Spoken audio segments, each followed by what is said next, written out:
Les tensions demeurent à la frontière entre l'Éthiopie et le Soudan. Les troupes soudanaises ont affirmé avoir conquis près de 90% des terres qui, selon elles, appartiennent historiquement à Khartoum. L'Éthiopie n'est pas d'accord et a appelé le Soudan à retirer ses troupes des terres occupées. À présent, cette situation fait craindre que les deux nations ne choisissent la guerre pour régler leurs différends.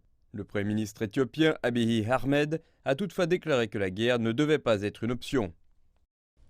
Les Soudanais sont nos voisins, nos frères. Ce sont des gens qui se sont tenus aux côtés de l'Éthiopie et de son peuple lors de toutes les périodes difficiles. Les Soudanais aiment toujours l'Éthiopie. La raison pour laquelle nous ne souhaitons pas nous lancer dans la guerre est principalement due au fait que nous avons beaucoup appris de l'Érythrée. Nous avons mené une guerre sanglante avec l'Érythrée. Nous avons tué des centaines de milliers de personnes et pourtant l'ONU a finalement pris l'affaire en main. Si nous commençons à nous entretuer, nous serons poussés vers le même résultat. Les Soudanais, comme les Éthiopiens, en sortiront perdants.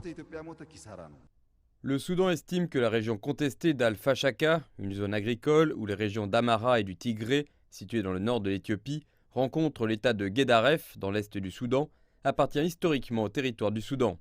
L'Éthiopie, en revanche, déclare fermement qu'un accord datant de l'époque coloniale, qui fixe la frontière, n'est pas contraignant.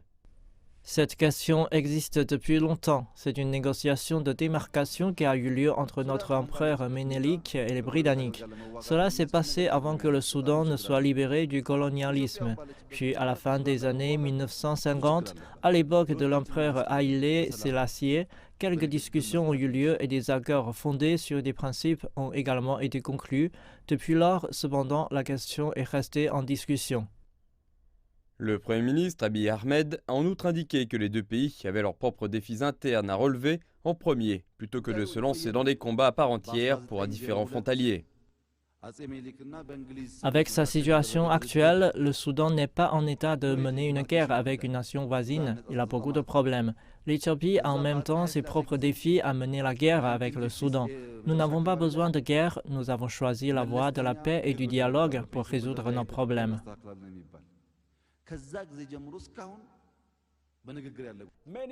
De nombreux pays ainsi que l'Union africaine et l'ONU ont appelé l'Éthiopie et le Soudan à résoudre leurs querelles frontalières à travers des moyens pacifiques. Le dernier procès pour arbitrer les deux parties est en cours aux Émirats arabes unis. Selon les experts, les deux parties devraient travailler main dans la main pour éviter un conflit qui pourrait potentiellement déstabiliser toute la région.